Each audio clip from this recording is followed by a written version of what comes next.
انسان کی زندگی میں کچھ چیزیں ایسی ہوتی ہیں جن کے بغیر زندگی گزر نہیں سکتی۔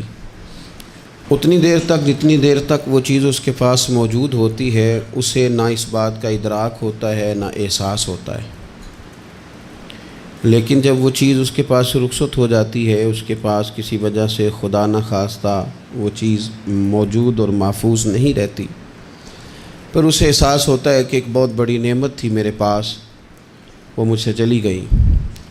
ہماری زندگی کے اندر بہت ساری ایسی چیزیں ہیں کہ اگر وہ ہم سے رخصت ہو جائیں، خدا نہ کرے، تو پھر ہمیں بڑی شدت سے احساس ہوگا کہ یہ نعمت کتنی بڑی ہے۔ آپ قوس و قزح کے رنگ دیکھتے ہیں، دھوپ اور چھاؤں میں لوگوں کے چہروں کو ملاحظہ کرتے ہیں، آپ اپنے بچوں کو محبت کی نظر سے دیکھ کر دل کو ٹھنڈا کرتے ہیں، آپ اپنے ماں باپ کو محبت کی نظر سے دیکھ کر کامل حج کا ثواب حاصل کرتے ہیں، قرآن مجید کی زیارت کر کے آپ اپنے دل میں بہت سارا سرور محسوس کرتے ہیں، لیکن یہ ساری نعمتیں اتنی دیر تک آپ کے پاس ہیں جب تک آپ کے پاس آنکھ کی نعمت موجود ہے۔ اگر یہ رخصت ہو جاتی ہے نا، اگرچہ اتنی ساری نعمتوں میں یہ ایک نعمت ہے، لیکن آپ آنکھ نہیں ہے تو آپ کو تو اپنوں کا احساس بھی نہیں، آپ تو اپنوں کے چہرے بھی دیکھ نہیں پائے۔ کوئی بھی نعمت جو آپ کے پاس ہے، آپ کبھی محسوس کریں کہ اگر اس نعمت کا وجود ہمارے پاس نہ ہوتا تو ہماری کیفیت کیا ہوتی۔ یہ سانس ہے، ہم دو دفعہ سانس کا استعمال کرتے ہیں، ایک دفعہ اندر جاتی ہے اور ایک دفعہ باہر آتی ہے۔ اگر اندر نہ جائے تو بھی مسئلہ ہے، چلی گئی ہے لوٹ کر باہر نہ آئے تو بھی بہت بڑی مشکل ہے۔ تو اس کا اندر اور باہر جانا یہ زندگی کا احساس ہے۔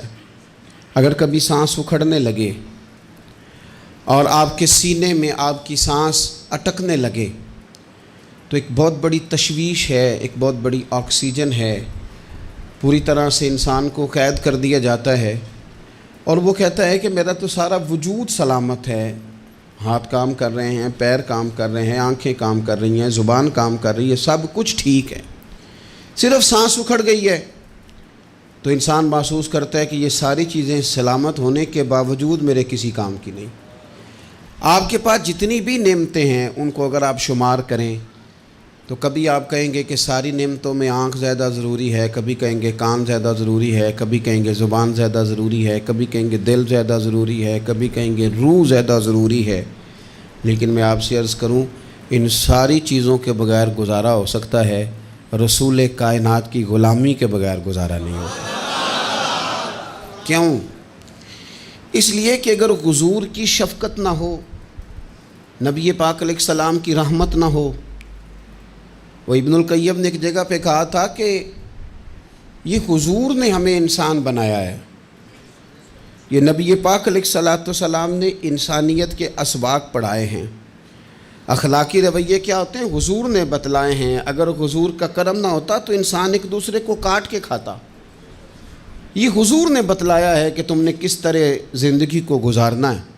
محبوب کریم علیہ السلام کا وجود نور ایک ایسی چیز ہے کہ اگر وہ کائنات سے معاذ اللہ سائڈ پہ کر دیا جائے تو اس کائنات کا قائم رہنا کسی صورت بھی ممکن ہے ہی نہیں۔ اسی لیے تو اقبال نے کہا تھا کہ ہو نہ یہ پھول تو بلبل کا ترنم بھی نہ ہو، چمن دہر میں کلیوں کا تبسم بھی نہ ہو نہ یہ ساقی تو پھر میں بھی نہ ہو، خم بھی نہ ہو، اور بزم توحید بھی دنیا میں نہ ہو، تم بھی نہ ہو۔ وہ بڑی بات کہہ گئے ہیں، میں نے بھی اس کو کوئی نہیں کھولنا، کہتے ہیں بزم توحید بھی دنیا میں نہ ہو، تم بھی نہ ہو، خیمہ افلاق کا استادہ اسی نام سے ہے، اور نبض ہستی تپش آمادہ اسی نام سے ہے۔ تو اقبال پھر ہمیں کرنا کیا ہے؟ کہنے لگے کرنا آپ کو یہ ہے کہ قوت عشق سے ہر پست کو بالا کر دے اور دہر میں اسم محمد سے اجالا کر دے، یہ کرنے کا کام ہے۔ اس رستے پہ آپ چل پڑیں میرے بھائی۔ پہلی امتوں کے آپ تذکرے پڑھ لیں، کتابوں میں موجود ہیں، سورہ اعراف کو دیکھ لیں، اس میں بہت ساری چیزوں کا تذکرہ کر دیا گیا ہے، اور بھی قرآن مجید کی بے شمار صورتیں ہیں، آپ ان کو دیکھ لیں، اس پر غور کر لیں۔ جب قومیں نہیں مانتی تھی، انکار کرتی تھیں، تو اللہ تبارک و تعالیٰ انہیں تباہ کر دیتا تھا۔ بات نہیں مانی، ختم ہو گئی۔ ایک مقصد ہے نا جس کے لیے کسی چیز کو بنایا گیا، تو مقصد تخلیق انسانیت کیا ہے کہ وما خلقت الجن والانس الا لیعبدون، جنوں اور انسانوں کو اللہ نے اپنی عبادت کے لیے پیدا کیا، اور ان کو جب عبادت کی دعوت دی گئی، جب انہیں پیغام دیا گیا اللہ تعالیٰ کی توحید کا، انہوں نے نہیں مانا، تو جس مقصد کے لیے بنایا تھا جب اس طرف ہی نہیں آئے۔ یہ پنکھا لگایا جاتا نا ہوا کے لیے، تو اگر پنکھا ہوا نہ دے تو اس کا کوئی چھت پہ کام ہے؟ اس کو اتار کے تو آپ سکریب والے کے پاس بھیج دیں گے، بھئی ختم ہو گئی بات۔ تو مقصد جو تھا نا اللہ کی عبادت تھی، تو جب قومیں اللہ کی عبادت کی طرف نہیں آئیں تو اللہ نے انہیں تباہ کر دیا اور صفحہ ہستی سے مٹا دیا۔ اللہ تعالیٰ کے پیارے محبوب علیہ السلام نے کفار مکہ کو، قریش کو، عالم عرب کو، عالم انسانیت کو دعوت دی، وداعیا الی اللہ باذنہ وسراجا منیرا۔ اس منصب پر فائز ہو کر حضور نے دعوت دی۔ جب انہوں نے دعوت کا انکار کیا، حضور نے انہیں عذاب سے ڈرایا، اللہ کے عذاب سے، چونکہ حضور نذیر ہیں۔ انہوں نے یہ کہا کہ اگر آپ کہتے ہیں نا کہ ہم پر عذاب آئے گا تو پھر آپ وہ عذاب لے آئیں، ہم پہ آئے۔ جب کوئی آدمی منہ سے تباہی مانگے، جب کوئی شخص اپنے منہ سے یہ کہے کہ کر لیں جو ہوتا ہے معاذ اللہ، تو اگر تو سامنے والا کمزور ہو تو شاید وہ کچھ نہ کر سکے، لیکن یاد رکھنا کئی دفعہ کمزور ہوتا ہے تو کچھ نہیں کرتا، تو کئی دفعہ مہربان بڑا ہوتا ہے، رحمان اور رحیم کئی دفعہ کرم نوازی کرتا ہے۔ جب انہوں نے کہا نا کہ لائیں وہ عذاب ہے محبوب جس کا آپ وعدہ کرتے ہیں، تو اللہ نے کیا فرمایا؟ فرمایا وما کان اللہ لیعذبہم وانت فیہم۔ محبوب رب کی یہ شان ہی نہیں کہ انہیں عذاب دے، کیوں؟ اس لیے کہ آپ ان کے درمیان موجود ہیں۔ اے محبوب علیہ السلام، اللہ کی یہ شان نہیں کہ انہیں عذاب دے اس حال میں کہ آپ ان کے درمیان موجود ہیں۔ آپ میری بات کو سمجھیں گے، غور کریں گے کہ کافروں کے درمیان اگر حضور موجود ہوں تو عذاب نہیں آتا، تو قیامت میں جب حضور مومنوں کے بیچ موجود ہوں گے، مجھے کہہ لینے دو نا کہ اساں جہاں گناہیاں دا جدوں اعمال نامہ پھرول ہوئے، پھر ذرے ذرے نے سامنے آ جانا ہے، جو جو منہ تھی بولیا بول ہوئے، اساں بھی کول حضور دے بیٹھ رہنا ہے، لکھ عمل ترکڑی تول ہوئے، او دے کولوں بھی رب نے حساب لینا ہے جیڑا بیٹھا ہی محمد دے کول ہو صلی اللہ تعالی علیہ وسلم، او دے کولوں بھی رب نے حساب لینا ہے جیڑا بیٹھا ہی محمد دے کول ہوئے، جس کو کہتے ہیں قیامت حشر، جس کا نام ہے، جس کو کہتے ہیں قیامت حشر، جس کا نام ہے۔ تیرے دیوانوں کے لیے وہ دن تو جشن عام ہے، زیارت ہوگی نا حضور کی، تیرے دیوانوں کے لیے وہ دن تو جشن۔ اور ایک شاعر نے اور بات کھول دی، کہنے لگا ہر نظر کانپ اٹھے گی محشر کے دن، خوف سے ہر کلیجہ دہل جائے گا۔ اچھا جی پھر کیا ہوگا؟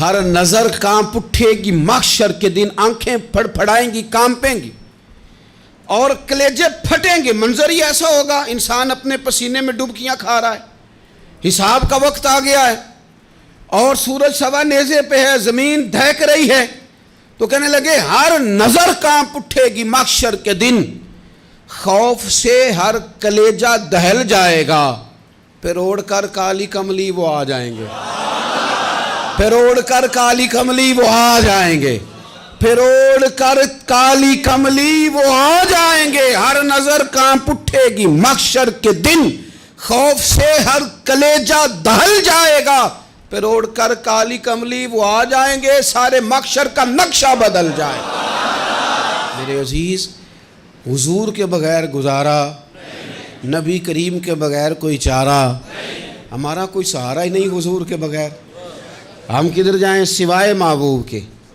اس لیے نا صحابہ اس بات پر مطلع ہو گئے تھے، وہ نا بڑی بڑی دھیمی دھیمی باتیں پوچھتے رہتے تھے، اطلاع مل گئی تھی نا کہ اصل کرنا کیا ہے، تو جو رازدار لوگ ہوتے ہیں نا وہ پھر دھیمے دھیمے راز کی باتیں کرتے ہیں، حضرت انس بن مالک حضور کے خادم تھے. اماں نے دے دیا تھا حضور کی بارگاہ میں. کہتے ہیں میں 10 سال مدینے میں حضور کی نوکری کرتا رہا، تو قریب سے دیکھا تھا نا سارا کچھ. بہت ساری احادیث ان سے مروی ہیں، بڑی چیزوں کو دیکھا تھا، تو ہم سیاڑے ہو گئے، باتیں سمجھ گئے. قریب رہنے والے لوگ تو قربان پچھانن والے ہیں، تو گل جان گئے گل کھول دے نہیں. تو قریب پہنچ گئے تھے نا، تو سمجھ آ گئی تھی بات کی. تو ترمذی میں موجود ہے، ایک دن حضور سے پوچھتے ہیں یا رسول اللہ قیامت والے دن آپ کو کہاں تلاش کروں؟ یعنی حضور علیہ السلام سے پوچھتے ہیں حضور میں نا قیامت والے دن، بھئی بات تو یہ نا کہ اعمال ٹھیک کیا جائے، معاملات پر توجہ دی جائے، عبادات کا خیال کیا جائے، جو ہمارے ذمے ڈیوٹیاں ہیں وہ پوری کی جائیں. تو وہ کہتے ہیں حضور وہ قیامت والے دن کہاں تلاش کروں؟ تو حضور نے بھی نہیں فرمایا کہ تو اعمال ٹھیک کر، مجھے ڈھونڈنے کی کیا ضرورت ہے، کہاں ڈھونڈوں؟ تو حضور فرمانے لگے مسکرا کے فرمانے لگے، چونکہ قربان پچھانن والے ہیں، تو اے گل جان گئے گل کھول دے نہیں. حضور علیہ السلام سے کہا یا رسول اللہ میں نہ قیامت والے دن کہاں تلاش کروں؟ تو حضور فرمانے لگے حوض کوثر پہ. یا رسول اللہ وہاں کیا ہوگا؟ تو فرمایا امت پیاسی آئے گی تو میں جام بھر بھر کے پلاؤں گا، میں جام بھر بھر کے پلاؤں گا. ایسا کہ تیری خیر تیرے میں کدے کی خیر، ایسی پلا کہ جس کا نشہ عمر بھر رہے. اور ایک نے کہا تھا کہ طیبہ سے منگائی جاتی ہے، سینوں میں رچائی جاتی ہے، توحید کی میں پیالوں سے نہیں نظروں سے پلائی جاتی. حضور صلی اللہ علیہ وسلم نے فرمایا حوض کوثر پہ بھی جام پلائیں گے. سیانے بڑے تھے حضرت انس، اور بھلا ہمارا کر رہے تھے. یہ حضور سے پوچھ کے نا تو ہمیں ایڈریس بتا رہے ہیں، کیونکہ حدیث روایت کر دی نا تو ہمیں ایڈریس سمجھا دیے، پتے بتا دیے کہاں پہنچنا ہے، ساری جگہ سمجھا دی. چلیں جدید دور آ گیا ہے، انہوں نے لوکیشن بتا دی کہاں کر کے نا کس جگہ جا کے سٹاپ کرنا ہے کام. یا رسول اللہ وہاں ملاقات نہ ہوئی تو حضور نے فرمایا پھر پل صراط پہ آنا. یا رسول اللہ وہاں کیا ہوگا؟ فرمایا امت گزر رہی ہوگی اور میں دعائیں مانگ رہا ہوں گا، رب سلم امتی رب سلم امتی، یا اللہ میری امت کو سلامتی سے گزار دے. تو وہاں آ جانا، میں دعائیں وہاں مل جاؤں گا. قربان جائیں. فاضل بریلوی بول پڑے، کہنے لگے خدا کی رضا چاہتے ہیں دو عالم، خدا چاہتا ہے رضائے محمد. اجابت کا جوڑا عنایت کا سہرا، دلہن بن کے نکلی دعائے محمد. اجابت نے جھک کر گلے سے لگایا بڑی ناز سے جب دعائے محمد. رضا اب پل سے وجد کرتے گزریے کہ ہے رب سلم دعائے محمد صلی اللہ علیہ وسلم. تو عرض کی یا رسول اللہ وہاں ملاقات نہ ہوئی تو؟ میں نے کہا وہ ہمیں لوکیشن سمجھا رہے تھے، انہیں تو پتہ تھا پہلے ہی. ایک قربان پچھانن والے ہیں، تو ایک گل جان گئے گل کھول دے نہیں. تو وہاں نہ ملاقات ہوئی تو حضور نے فرمایا پھر میزان عمل پہ آنا. یا رسول اللہ وہاں کیا ہوگا؟ فرمایا امت کے عمل تول رہے ہوں گے اور میں ان کے لیے دعائیں کر رہا ہوں گا. میں نہیں جا سکا کبھی بچوں کے ساتھ پیپر دلوانے، استاد کو اجازت نہیں دیتے، کہتے ایک ایگزامینر اور آئے گا کوئی، جس نے پڑھایا ہو اسے اجازت نہیں کہ تو جا. ابا جی کو اجازت نہیں ہوتی کہ وہ ایگزامینیشن ہال میں جائے، وہاں تو کوئی اور لوگ آتے ہیں. یہ بھی عجیب سبق ہے نا کائنات کا کہ سارے تعلیم و تربیت کے اسباق بھی حضور پڑھائیں، رنگ بھی سارا حضور ہی بتائیں، اور قبر کے سوالات بھی سارے ہمیں حضور بتا دیں، اور جب پیپر ہونے لگے تو سرانے بھی کھڑے ہو جائیں. تو پھر کہہ لینا ایک دفعہ پھر کہ وہ دے کولوں کی رب نے حساب لینا، جیڑا بیٹھا ہی محمد دے کول، وہ دے کولوں کی رب نے حساب لینا. میرے عزیز ہمارا گزارا نہیں حضور کے بغیر. لوگ اصل میں نا ہمارا مسئلہ نہیں سمجھتے، ہمارا مسئلہ کچھ اور ہے. لوگ ہمیں نا بلا وجہ پریشان کرتے ہیں، کبھی جھنڈے سے، کبھی ڈنڈے سے، کبھی جھنڈی سے، کبھی کسی شے سے، کبھی کسی شے سے. کبھی کہتے ہیں وہ نعت اونچی پڑھ لی، کبھی کہتے ہیں سلام اونچا پڑھ لیا، کبھی کہتے ہیں وہ جھنڈیاں لگا دیں.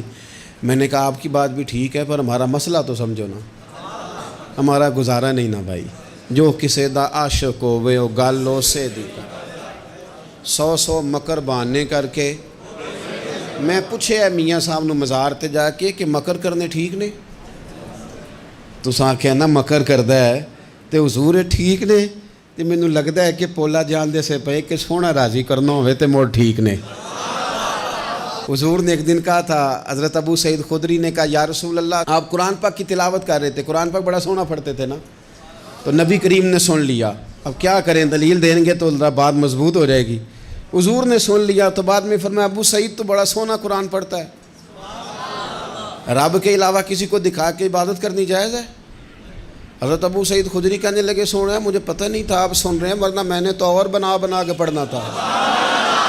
اب تو مان جاؤ نا، جو کسے دا عاشق ہوئے گل اسے دی کرد ہے، 100 مکر بہانے کر کے، 100 مکر بہانے کر کے او دے ہی مرنے مرد ہے۔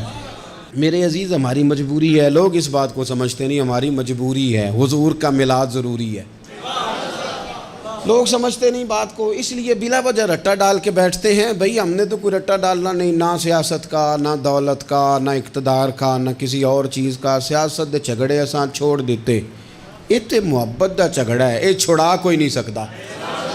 تو میرے عزیز ہمارا حضور کے بغیر گزارا، اور نبی پاک علیہ السلام کے بارے میں رب فرماتا ہے وَلَسَوْفَ يُعْطِيكَ رَبُّكَ فَتَرْضَىٰ، محبوب میں آپ کو اتنا دوں گا کہ آپ اپنے رب سے راضی ہو جائیں گے۔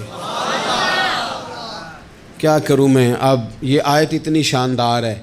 حضرت امام زین العابدین رضی اللہ تعالیٰ عنہ سے کسی بندے نے کہا قرآن پاک میں سب سے زیادہ امید والی آیت کون سی ہے؟ اس کا خیال تھا لا تقنطوا من رحمت اللہ کہیں گے، اللہ کی رحمت سے نا امید نہ ہونا۔ اس نے کہا حضور سب سے امید والی آیت بتائیں، وہ کہتا میرے ذہن میں تھا کہ یہ والی آیت پڑھیں گے۔ تو امام زین العابدین رضی اللہ تعالیٰ عنہ فرمانے لگے سب سے امید والی آیت ہے وَلَسَوْفَ يُعْطِيكَ رَبُّكَ فَتَرْضَىٰ، رب کہتا ہے محبوب اتنا دوں گا کہ آپ اپنے رب سے راضی ہو جائیں گے۔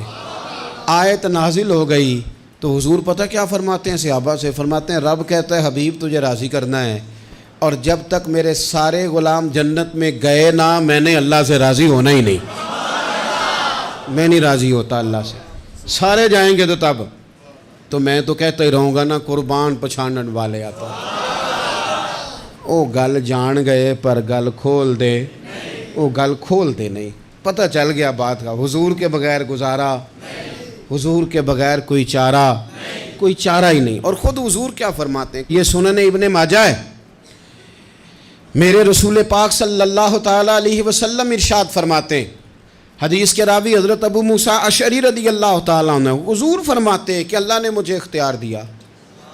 یا رسول اللہ کس بات کا؟ فرمایا رب نے اختیار دیا میں چاہوں تو آدھی امت بغیر حساب کے جنت چلی جائے، اور میں چاہوں تو اللہ سے اختیار لے لوں کہ یا اللہ مجھے شفاعت کا حق دے، میں سفارش کرتا جاؤں اور تو انہیں معافی دیتا جائے، یہ مجھے اختیار دیا اللہ تعالیٰ نے۔ تو حضور کیا فرماتے ہیں؟ فرماتے ہیں وہ آدھی امت والا سودا نہیں میں نے قبول کیا، میں نے نہ شفاعت لی ہے کیونکہ یہ عام تر ہے اور یہ کفایت کرنے والی ہے، یہ عام بھی ہے اور کفایت کرنے والی بھی ہے۔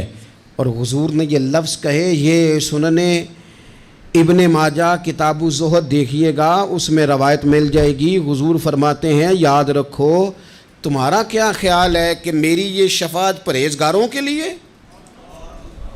خود جملہ استفہامیہ سے بات کرتے ہیں، تمہارا کیا خیال ہے کہ میری یہ شفاعت جو قیامت میں میں سفارش کروں گا تو پرہیزگاروں کی کروں گا؟ حضور فرماتے ہیں نہیں، میں قیامت میں گناہ گاروں کی سفارش کروں گا، میں گناہ گاروں کی سفارش کروں گا، گناہ گاروں کے لیے عرض کروں گا اللہ کی بارگاہ میں۔ کچھ دن پہلے میں کہیں پڑھ رہا تھا کسی کا مضمون، اس نے تشبیہ کس طرح کی دی ہے مجھے پتہ نہیں، لیکن لکھ دی بات، کہنے لگے ایک وکیل ہوتا ہے ایک شفیع ہوتا ہے، ایک وکیل ہوتا ہے ایک، حضور وکیل نہیں ہمارے، حضور ہمارے شفیع ہیں، شفاعت کرنے والے ہیں۔ وکیل یہ کہتا ہے جج صاحب سے کہ یہ جس کا میں وکیل ہوں نا اس نے نا غلطی کوئی نہیں کی، اسے معاف کر دیں۔ وکیل یوں بحث کرتا ہے، کہتا ہے اس نے کیا ہی نہیں، جرم معاف کریں۔ اور جو شفیع ہوتا ہے نا وہ کہتا ہے مالک اس نے سارے کیے، تو میرے آنے کی لاج رکھ اور اسے معاف کر دے۔ یہ وکیل اور شفیع کا یہ فرق ہوتا ہے کہ شفیع کہتا ہے سونے سارے کیے ہیں، بڑے بڑے پاپ کیے ہیں، پر میں جو آ گیا ہوں تو مہربانی کرنا معافی دے دے۔ میرے عزیز، حضور کے بغیر کہیں بھی گزارا نہیں ہے۔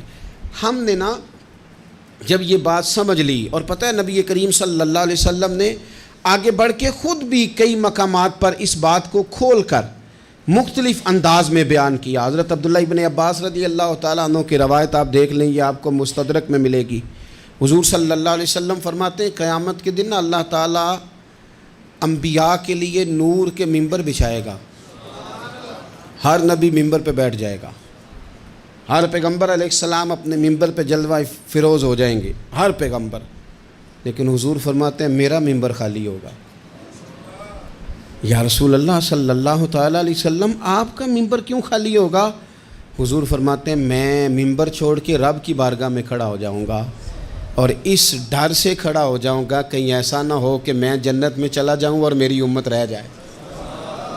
میں اپنی امت کی سفارش کروں گا، رب میری امت کی سفارش قبول کرے گا۔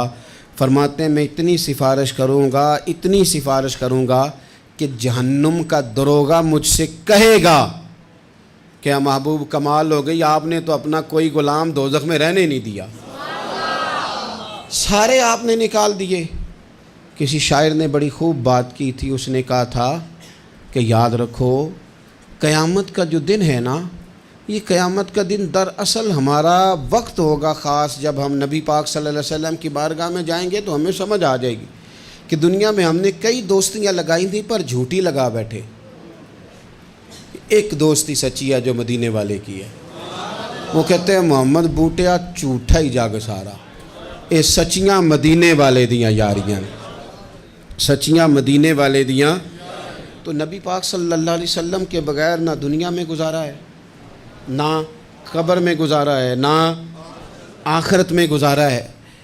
اب ایک سبق ہے، وہ سبق بھی آپ نے ضرور یاد کرنا ہے۔ جس شخصیت کے بغیر ہمارا گزارا نہیں، نہ قبر میں، نہ حشر میں، نہ پل صراط پہ، نہ میزان عمل میں، نہ حوض کوثر پہ، تو ہمارا ان کے بغیر دنیا داری میں گزارا کیسے ہو جاتا ہے؟ ہمارا تجارت بھی حضور سے سیکھیں، گھرداری بھی حضور سے سیکھیں، شادی بیاہ کے طریقے بھی حضور سے سیکھیں۔ جب گزارا نہیں حضور کے بغیر تو پھر زندگی کے سارے سلیقے حضور سے سیکھیں، پھر ادھر ادھر جانے کی ضرورت ہے۔ حضور کی سیرت کو پڑھیں، سوانے کو پڑھیں، حیات مبارکہ کا مطالعہ کریں۔ یہ جو ہم میلاد کا جلوس لے کے نکلتے ہیں نا، جب ہم نے نا بہت ساری چیزوں کو سطحی سا سمجھ لیتے ہیں معاذ اللہ بعض اوقات۔ یہ جب ہم میدان میں نکلتے ہیں نا، میلاد کے جلوس میں حضور کے نام کا نعرہ لگاتے ہیں، تو ہم نا للکارتے ہیں اس نظام کو جو نظام حضور سے پہلے تھا۔ امیر غریب کی تقسیم تھی، ذات برادری کی تقسیم تھی، چھوٹے بڑے کی تقسیم تھی، گورے کالے کی تقسیم تھی۔